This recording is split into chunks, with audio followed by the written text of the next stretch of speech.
rya Yesu Kristo. Uwiteka Nyiringabo, Mana y'amahoro menshi, Mana y'ubwiza, Mana idahinduka, Mana idahemuka, izina ryawe nirihimbazwe. Umuririmbyi yaravuze ngo ngarutse imbere yawe Yesu. Tugarutse imbere yawe Mwami, turagarutse kugira ngo tuganire nawe. Ndakwinginze kugira ngo ubwiza bw'Imana bwururuke bucane kuri twe. Ubwiza bw'Imana bwururuke bube kuri twe. Ubwiza bw'Imana bwururuke bube kuri twe. Duhamagaye Imana ye mu ijuru kugira ngo ifashe imitima y'abantu badukurikiye. Umuntu udukurikiye ari ubwa mbere, umuntu usanzwe udukurikira, umuntu udukunda, umuntu ushaka kongera gufashwa nawe, wongere ubagirire neza kandi ubagarukeho. Mana, umugaragu wawe ahagurukijwe nawe, agiye kutuganiriza. Unyemerere umufashe, unyemerere umurengere, unyemerere umuhagarareho, unyemerere umutabare, unyemerere umugirire neza, unyemerere umubere Imana, unyemerere umubere agakinga k'amakuba, unyemerere umubere ubuhungiro, unyemerere umubere umutabazi, unyemerere umubere umuterankunga mwiza, unyemerere umubere ibyo kurya by'ubugingo, muboko y'Imana murambukire. Urakoze Kristo, kugiye gufasha buri muntu wese udukurikiye, kugiye gufasha umugaragu wawe, izina ry'Imana rishyirwe hejuru. Bisabye Imana neza mu izina rya Yesu Kristo akoze urakarama. Amen. Karibu rero, karibu tugahaye umwanya kugira ngo nganirize abantu badukurikiye imbaraga z'Imana zibikubiye mu izina rya Yesu. Yes, murakoze. Narangije kubibwira amazina n'Nshimiyimana Theogene. Ngiye kubaganiza ku buhamya. Mu by'ukuri ni ahantu Imana itakura umuntu. Amen. Ni ahantu Imana itakura umuntu rero, ni ijambo riri muri Ngoma. Umugabo Yabesi niwe watakambiye Uwiteka, abwira Uwiteka ngo data ndakwinginze ngo umpe umugisha.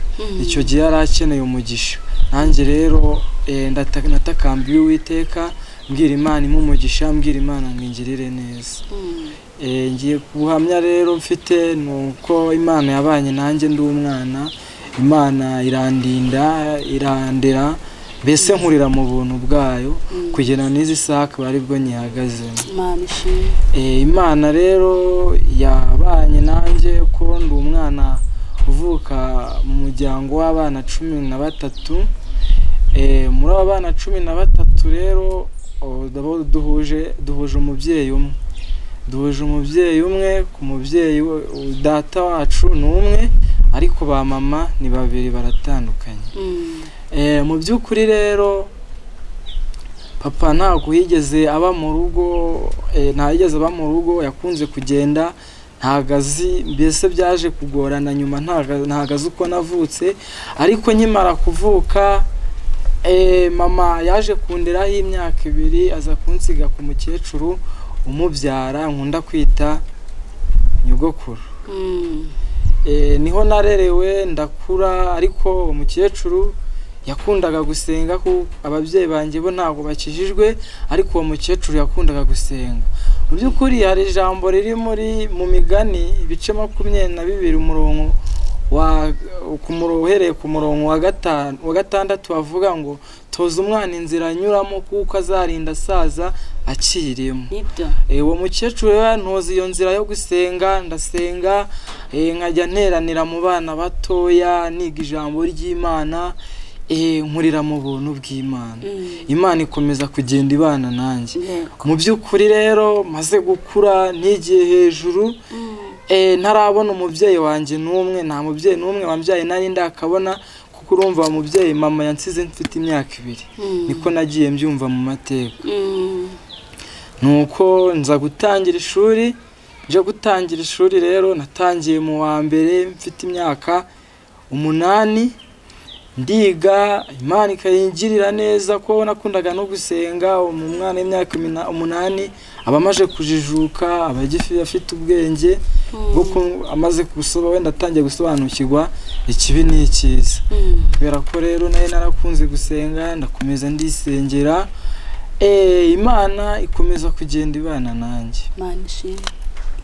Mu by'ukuri rero ndi kuwo mukecuru nta mibereho yari afite, yari umuntu uciye bugufi, nta mibereho mpaba, rero ubuzima bukajya bumucanga, ngeze aho nanjye nkajya nishakishiriza imibereho, nkishakishiriza amakaye, nkishakishiriza umwambaro. Hari abantu benshi njya nkunda kuganira nabo nkababwira ngo ngiye nambaye umwenda ugura 20, akibaza ati se wavutse ryari icyo gihe? Gihe umwenda ugura 20 wari uriho? Nanjye nari ngiye kubikubaza. Icyo gihe rero umwenda ugura 20 nari ndiho, umwenda umwe arambizaga ikirere, wakwambara ikabutura ukayambiza ikirere. Icyo gihe nari ndiho. Ndakomeza ndashakisha niga, niga, Imana ikagikomeza kubana nanjye ndi umwana. Nza kugera mu mwaka wa 6 primaire. Mu by'ukuri umukecuru twabanaga hatangira nawe yari amaze kubona nyine ko hari aho nigejeje, ugeze mu wa 6 umaze guca kenge, wanakwibeshaho. Yakambwira ati dore rege nakurereye kirahagije, nawe no kwishakira imibereho yawe. Yego. Ndatangira rero nshakisha, nkacuruza udusheke, nkakorera udufaranga, nkahingira nk'abantu bakampa amafaranga antunga, nkishakishiriza ubuzima. Mu by'ukuri aza kunca intege, arambwira ati rero dore nabize babuze akazi, ishuri warireka. Ishuri ngewe nkumva muri ngewe niyumvamo kwiga, nkumva nikundiye kwiga, ndemera nk'uri guhambira ibidahambirika, ariko ndihangana. Imana iranshyigikira. Mu wa 6 nizemo igihembwe kimwe, maze kwiga igihembwe kimwe mu kwa 9 mu kwa 10 tugiye ndivamo, nararivuyemo mu gihembwe cya mbere maze kukiga. Maze ndivamo, maze kurivamo rero mu kwa 9 mu kwa 10 nagiye gusaba akazi ku ishuri 2015. Ngiye gusaba akazi, mwarimu wanyigishaga aravuga ngo Theogene we nimumuha akazi ku itariki 11 afite ikizamini cya leta azajya gukora. Akazi barakanyima. Njya gukora ikizamini kandi narize igihembwe kimwe. Nuko ngiye gukora ikizamini, abanyeshuri dukoranye bavuga ati wowe uzazana wewe uzazana ariko mbere yaho narajya tutarajya gukora, nigeze kwirirwa mu masengesho y'umunsi wose. Imana imvugaho ibintu byiza, iravuga ati mwana wanjye nzakurihira, nzakwigisha. Ibyo nukuri. Noneho ngeze ku ishuri ngiye gukora, abanyeshuri ati umva niwe uzazana niwe umva ati wowe ntabwo wigeze wiga, nyamara ijambo nayo nicaranye. Imana yaravuze ko izakwigisha. Imana yaravuze ko izanyigisha. Nuko rero urize, ukoze ikizamini uratsinda. Naje gukora ikizamini ndatsinda, natsindiye 9, urumva nayo nagerageje. Nibyo nukuri. Uriga 9 urayirangiza. 9 narize, ntabwo nigeze nyirangiza. Ubwo nabwo nageze mu wa mbere, niga senior 1 igihembwe kimwe. Nubundi ya magambo yari muri wa mukecuru ntabwo yigeze aceceka, ko yarakomeje avuga ati se uziga gute ko nabize babuze akazi. Ambwira ni rero mukecuru, Imana yavuze ko nziga, kandi wareka nkiga, inzira z'Imana zirengeje 1000. Ntabwo uzamenya aho Imana izanyuza igiye kuntabara. Aranga, arakomeza arabyanga, nanjye ndahatiriza. Nigamo igihembwe kimwe ndivamo kubera ko ubuzima bwari bunshanze. Maze kurivamo rero mu kwezi kwa 9 naje guhura n'umuyobozi ushinzwe uburezi mu murenge wacu, antoranya mu bandi bantu, aravuga ati wowe kuki utiga? Ndamubwiye kandi nyamara abandi barasoje, nayo mfite imyaka 16 ubwo ngubwo. Abandi barasoje gukora ikizamini bashigaje kubwirwa amanota. Nuko ubwo ngubwo ndamusobanurira, namwira ni nabuze ubushobozi kwiga nyine ndabyihorera, nabuze minerivare. Arambwira ati rero minerivare atumuwa mu cyiciro cya kangahe? Namwira nti tuba mu cyiciro cya mbere. Atuba no mu cyiciro cya mbere turabafasha. Ati we wakira nimero zanjye, asigaye uzagende ku muyobozi w'umudugudu akwandikira icyangombwa, uzakijyane ku ishuri. Asigaye nibanga kukwakira uzampamagare. Mu by'ukuri rero isaha y'Imana yo gukora yari inageze. Isaha y'Imana yo gukora yari igeze. Baba barakojya bugiye ku mudugudu barakwakire bagwaye cyangwa baba barakimaye. Ariko nimugoroba waho naje gutembera muri quartier sanga abantu babatumye ngo ngiye gukora repêchage. Ngo ngiye gukora repêchage ubwo na amasomo umuntu aba yaratsinze cyangwa se yaratakaje. Noneho urumva n'ubuntu bw'Imana nangiye kugirirwa. Umuntu yize igihembwe kimwe bamutumye ngo gukora ikizamini. Bwari ubuntu bw'Imana. Imana ibikigira ibigitanga amahirwe. Nuko ubwo ndagenda njya ku ishuri ndakora ikizamini ndetse gitangaje abenshi barumiwe nta kizamini kimwe nakoze sanga ngiye nkora amasomo 7 hari ababandikiye 10 ngiye nkora 7 ndakora ndatsinda maze gutsinda baranyimura mu wa kabiri. Ariko Satani arakomeza arashega cyane. Mu wa kabiri nawe niga igihembwe kimwe bandihira ku ishuri bandira nta kibazo na kimwe mfite. Nuko umukecuru ati igihe nakwireye kirahagije noneho ndakuretse n'akazi kawe. Nushaka uzajya kwiga uzuryame nubona uzabishobora ubwo uzakomeze. Mu by'ukuri mbona utangiye kunshanga ari uguhatiriza mpita mfata umwanzuro wo kubireka. Ndavuga ngo nahana Imana itakura umuntu kandi inzira z'Imana zirenze igihumbi. Imana igitanga amahirwe menshi. Utarize hari ibyo yamuteguriye n'uwize hari ibyo yamuteguriye. Nanjye rero muri ibyo ngibyo by'abatarize aba ari ibyo izanteguriramo. Yesu nashimwe. Igihe kimwe ndibuka ari nagiye gusenga Imana irambaza ngo mbese wagize amanota ngahe. Ndangije mbwira Imana ati kwiga byarananiye ariko nzi ko inzira zawe zirenze igihumbi hari ibindi uzantegurira. Ibyo nuko Imana nyimara kwisubiza irambwira ati rero ndi kumwe nawe hari ibindi ngiye gushaka gukorana nawe. Yesu nashimwe.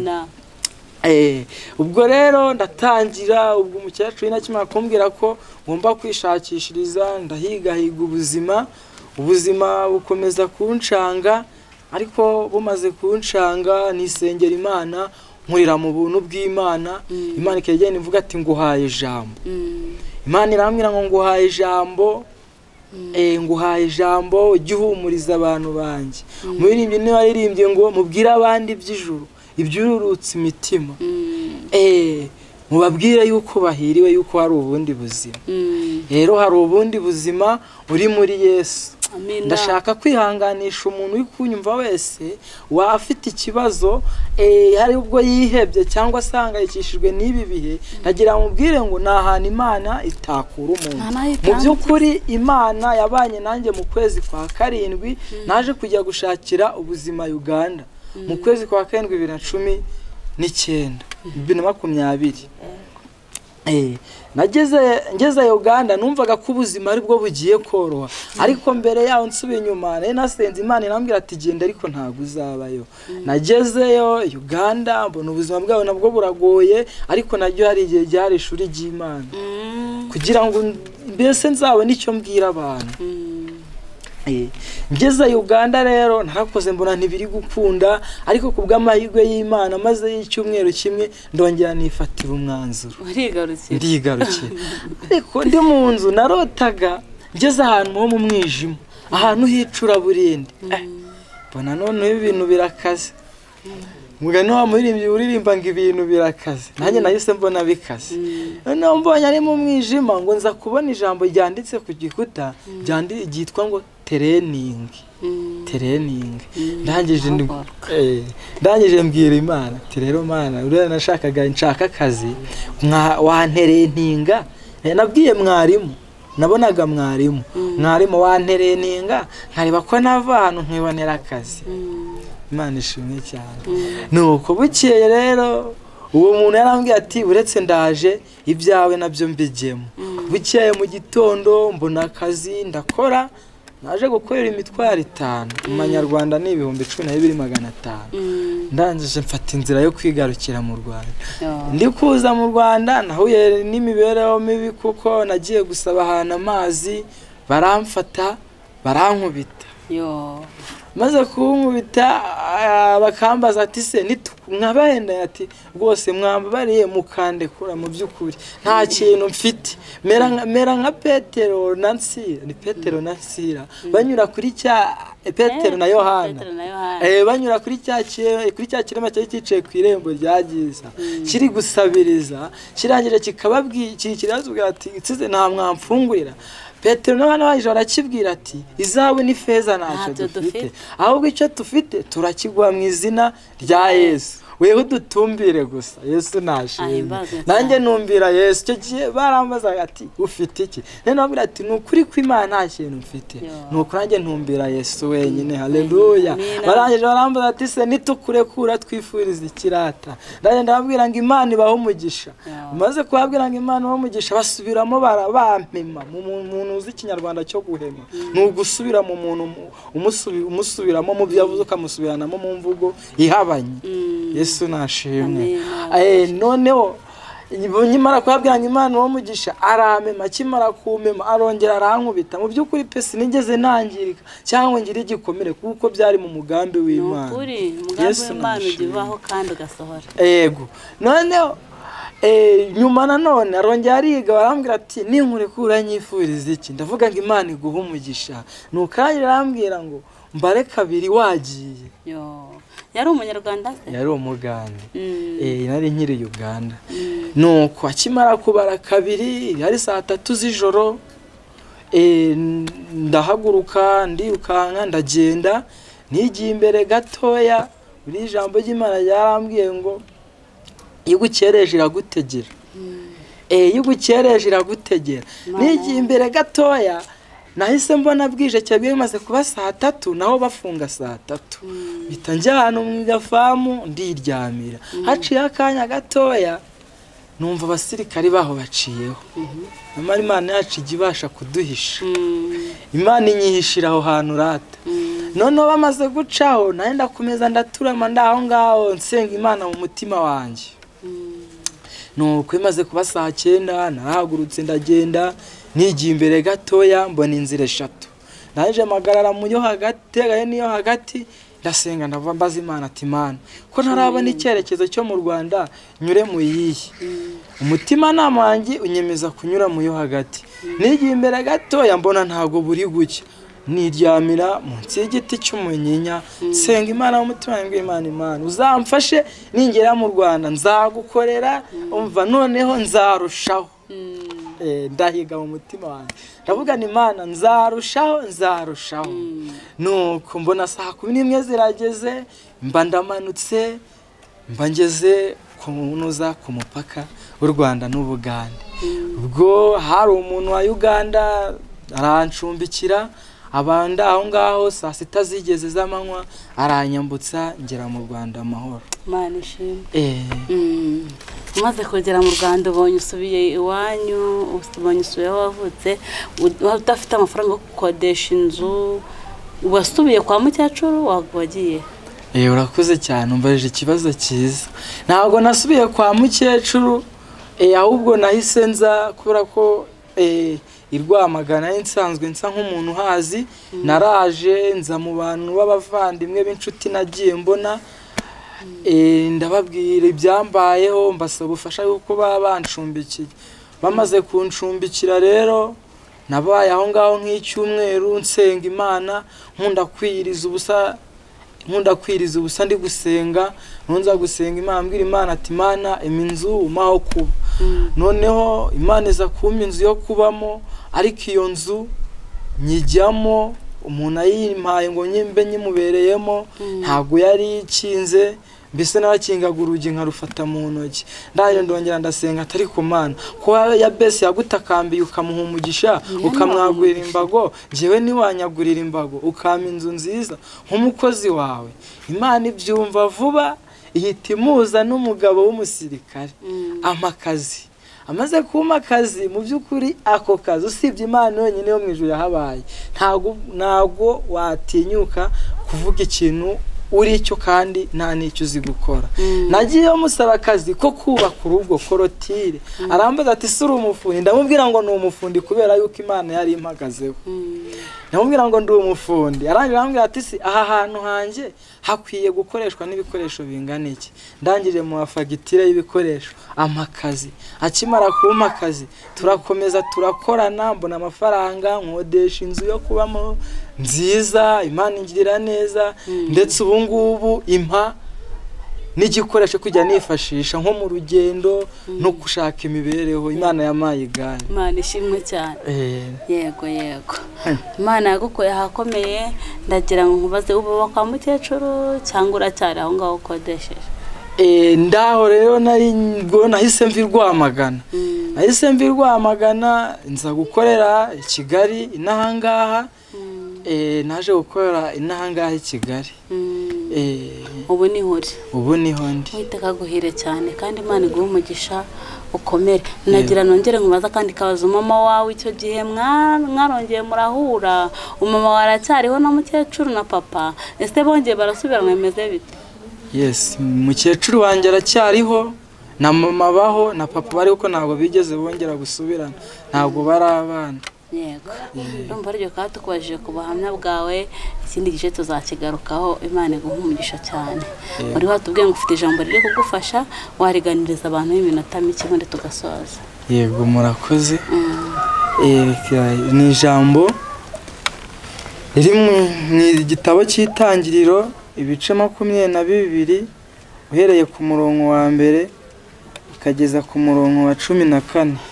Ni amagambo maremare ariko Imana nuko yayamaye ngo tuyaganireho.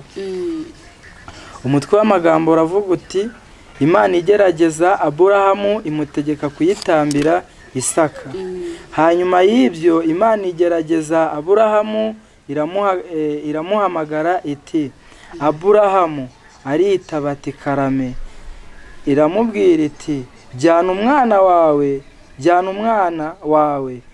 wawe w'ikinege ukunda Isaka, ujye mu gihugu cy'Imoriya umutambireyo ku musozi ndi bukubwire, aba ari igitambo cyoswa. Aburahamu azinduka kare ashyira amatandiko ku ndogobe ye, ajyana n'abagaragu be babiri na Isaka umwana we.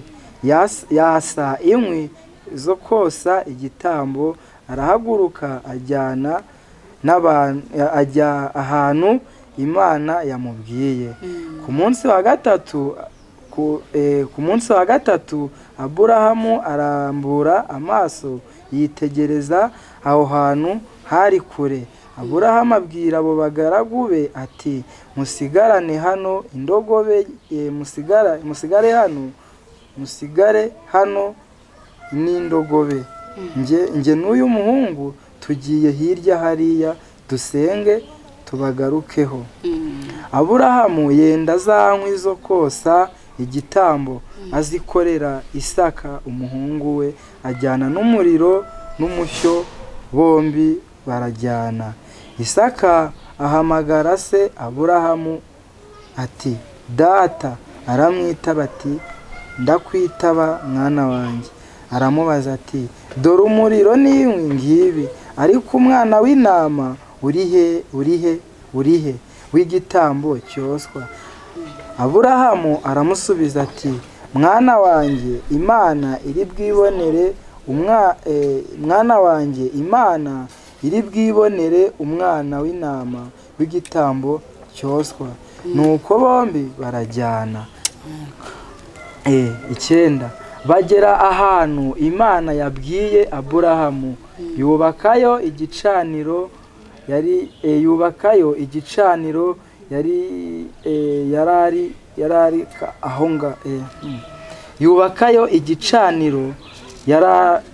aho ngaho. Zankwi abohaho Isaka umuhungu we, amurambika kuri icyo gicaniro hejuru y'inkwi. Aburahamu arambura ukuboko yenda wa mushyo ngo asogote umuhungu we. Marayika w'Uwiteka amuhamagara ari mu ijuru ati Aburahamu. Aritaba ati karame. Aramubwira ati ntukoze ukuboko kuri uwo muhungu, ntugire icyo umutwara, kuko ubu menye yuko wubaha Imana, kuko utanyimye umwana wawe w'ikinege. Aburahamu yubura amaso arareba, abona inyuma ye imfizi y'intama, amahembe yayo afashwe mu gihuru. Aburahamu aragenda yenda ya ntama, ayitambaho igitambo cyoswa mu cyimbo cy'umuhungu we. Aburahamu yitaho hantu Jehova Jire, nk'uko bavuga na bugingo n'ubu bati ku musozi w'Uwiteka kizabonwa. Amen. Aya magambo rero ari kumfasha muri iyi minsi, nuko ngo Aburahamu afata umwanzuro, afata muri we yumvamo yuko akwiye kujya gutamba igitambo. Muri we yumva yuko akwiye kujya gutamba igitambo, kuko yahize muri we mu mutima wiwe, yarahize ngo ngiye umwana wanjye nzabyara nitaye ko ari uw'ikinege, nitaye ko namubyaye mukeneye. Haleluya. Ngomba kujya kumutambira Uwiteka kugira ngo Imana inezerwe, kugira ngo Imana inyishimire.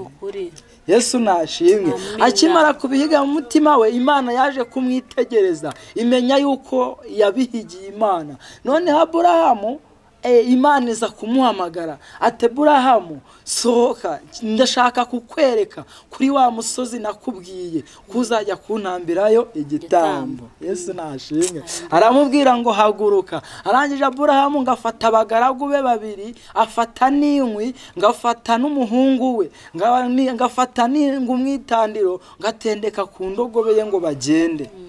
Haleluya. Baragenda, ngo bakigenda bigiye imbere gatoya, ngo ngaza guhagara, ngabwira abagaragu be n'indogobe ngo nimwe mugumye hano, ngiye n'umuhungu wanjye tujye gusenga. Yesu nashimwe.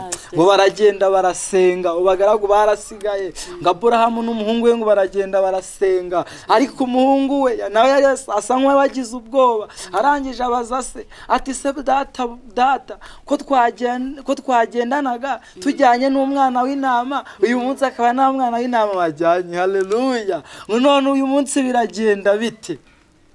Yesu nashimwe. Nuko Aburahamu arangiza asubiza umwana ati Imana iri buje kwishakira igitambo. Nawe uri kunyumva uyu munsi wa none, usenge mu mutima wawe, ubwire Imana yishakira igitambo mu izina rya Yesu. Haleluya. Usenga Imana yishakira igitambo. Ubuzima burakugoye, hari byinshi biguhiga, hari byinshi ubona bikurwanya, ariko nagira ngo usenge Imana, ubwire Imana yishakira igitambo mu izina rya Yesu. Imana yacu irihagije, Imana yacu ntabwo ikenera ubufasha. Usenga Imana wo gusubwira Imana yishakire igitambo. Noneho baragenda. Umwana arangije nibwo yahise abwira se ati none inkwi n'umuriro nabicanye ngibi. Haleluya. Arangije aramubwira afata za nkwi azitendeka hejuru y'igicaniro. Arangije afata n'umuhungu we Isaka mubamba hejuru y'igicaniro. Yesu nashimwe. Akimara kumubamba hejuru y'igicaniro, ngarambura ukuboko kwe. Ngakimara kurambura ukuboko, ngo marayika w'Uwiteka ngaramuhamagara ngo yewe Aburahamu, ngo wifate icyo cyuma, cyangwa se winukozeho umwana wawe, umuhungu wawe numukozeho icyo cyuma. Haleluya. Ngo numukozeho icyo cyuma, ngo ahubwo ngo Imana iri bwishakire igitambo, ngo reba hirya yawe. Ngo nuko Aburahamu ngo yubura amaso, ngarareba hirya, ngo nuko ngabana imfizi y'intama, ngiri ngo amahembe yayo ngafashwe mu mahwa. Haleluya. Nawe ndagira ngo nawe usenga urebe hejuru, utumbire Yesu wenyine. Numara gutumbira Yesu, urasanga Imana yishakiye igitambo. Nuko Aburahamu yabona igitambo, nuko nibwo yafashe ya mfizi y'intama, arangije wese aba ari yatambira Uwiteka, kuko Imana yari ishakiye igitambo. Nawe mwene data uri kunyumva, nawe mushiki wanjye uri kumva ijambo ry'Imana, birakwiye muri iyi minsi igoye yuko wakwishakiye, yuko washaka Imana, ugasenga Imana, ukayisengesha umwete, ugashyiraho umwete, ukabwira Imana ikishakira igitambo. Kuri ibyo ngibyo ubona bikugoye, kuri ibyo ngibyo ubona bikugose, haleluya. Hari ibintu byinshi bikugose, hari ibintu byakubereye nk'inzitizi, hari ibyo ubona bikugoye, ese urebesha amaso yawe ukabona bisa nk'ibibambwe, ariko ndagira nkubwire ngo hari Imana iruta izindi mana, hari Imana ifite imbaraga, hari Imana ifite ubushobozi, hari Imana ivuga bikaba, hari Imana ivuga bigakomera. Ndagira nkubwire ngo wisenga Imana iguhe igitambo, usenga Imana iguhe igitambo. Nukuri Imana yacu ibasha gutanga igitambo. Rero umuntu uri kunyumva wumvishira ijambo akaba akeneye yuko hari icyo Imana yakora ku buzima bwe, hari aho ufite uburwayi bwamubayeho nk'akarande, kandi nyamara Imana yacu iracyahari, kandi Imana yacu iracyakora. Imana yageze kwa Aburahamu nawe yakugeraho, Imana yageze kwa Daniyeli na Mishaki na Abedenego nawe yakugeraho. Imana yasanze Mose ari mu kato ku ruzi, nawe yakugeraho, nawe yakugereka kugirira neza, haleluya. Niyo mpamvu nkubwiye ngo niba uri kumvira ijambo, uzamure ikiganza cyawe ukizamurire mu kwizera. Niba wizeye yuko Yesu yakongera akakugaruka isaha, ndagira ngo nkubwire ngo icyo usabwa ni kimwe, ni ukwizera. Ijambo ry'Imana mu Baheburayo 11 niho hatubwira ngo kwizera ni ukumenya ibyiringirwa, udashidikanya yuko bitazaba. Niko kuduhamiriza ibyo tutareba, haleluya. Niko kuduhamiriza ibyo tutareba, niko kuduhamiriza ibyo tutareba. Kwizera rero ni ukwizera ibyiringirwa. Weho wizere gusa, wizere Yesu kare igisubizo, utumbire Yesu, umuhanga amaso, umuhanga amaso. Niba ufite n'ubwoba, ubwira ubwoba ngo have wabwoba we, kuko umaramaze. Yesu nashimwe. Amen. Mu by'ukuri rero ndasoje, ngiye gusengana n'umuntu wumvise iri jambo. Yashoboka yuko atari ubwa mbere uryumvise iri jambo, hari ubwo atari ubwa mbere waburyumvise, ariko wakwibaza impamvu ryongeye rikagaruka. Mu by'ukuri gikwiye nuko wasenga Imana ikishakira igitabo mu izina rya Yesu Kristo. Giye gusenga Imana rero, wowe wizere, nanjye nizeye yuko iyo birenze inkombe ntabwo bijya birenga ijambo Imana yavuze. Icyo usabwa ni ukwizera. Murakoze Data wa twese uri mu gihugu cyo mu ijuru, nongeye kugushima no kuguhimbaza, mushimira kugira neza kwawe, mushimira imitangazo ukora mu izina ryawe Yesu Kristo. Uwiteka Imana Nyiringabo, ni ukuri twumvise ijambo ryawe. Ijambo ryawe ni inkota ityaye, ijambo ryawe rirakubita rigahinguranya mu izina ryawe Yesu. Ijambo ryawe icyo ridusabye ni kimwe, ni ukwizera yuko uri Imana ivuga bikaba, wategeka bigakomera mu izina ryawe. Uri Imana yitamuye kwa Aburahamu utanga igitambo. Ayi Data wa twese rero, hari benshi bagukeneye igitambo, hari benshi bagukeneye igitambo. Ayi Nyagora ku ngoma, hari abarwayi bagukeneye igitambo, hari abari kwa muganga bagukeneye igitambo, hari abari mu nzu z'imbohe bagukeneye igitambo. Natwe muri rusange Data tugukeneye igitambo cyuko hari icyo wakora ukatugirira neza, ukaturinda ibi byorezo mu izina ryawe Yesu Kristo, ukaba natwe muri byose, ukatuba hafi mu izina ryawe. Reka Data wa twese ni ukuri, reka Nyagora ku ngoma ube muri mumwe wese ugukeneye, kandi witamurure mu izina ryawe. Urema amashimwe kugira ngo Data wa twese Nyagora ku ngoma tubashe kugukunda no kukumenya, kuko uri Imana ishobora byose. Ngo bikwere kwiyubahisha rero, niko mbyambaje nizeye mu izina ry'Umwami wanjye Yesu Kristo. Amen. Urakoze cyane, Imana ibahe umugisha cyane, kandi turifuza ko Imana yakomeza kwagura mu mpano z'Umwuka Wera no gukomeza kuvuga ijambo ryayo, kuko ufite ibyo kurya by'umwuka bikurimo. Imana ikwagure. Turabashimiye mwese mwari mudukurikiye rero, Uwiteka Nyiringabo umugisha, kandi nifuza ko mwakomeza kubana natwe kudusangiza ibitekerezo, tujye dufata umwanya wo gusoma comment. Turahari kugira ngo tubane namwe, ibiganiro byacu byo nibihoraho, n'ejo tuzongera n'ejo bundi. Imana ibahe umugisha cyane, amahoro y'Imana abane namwe. Bye bye.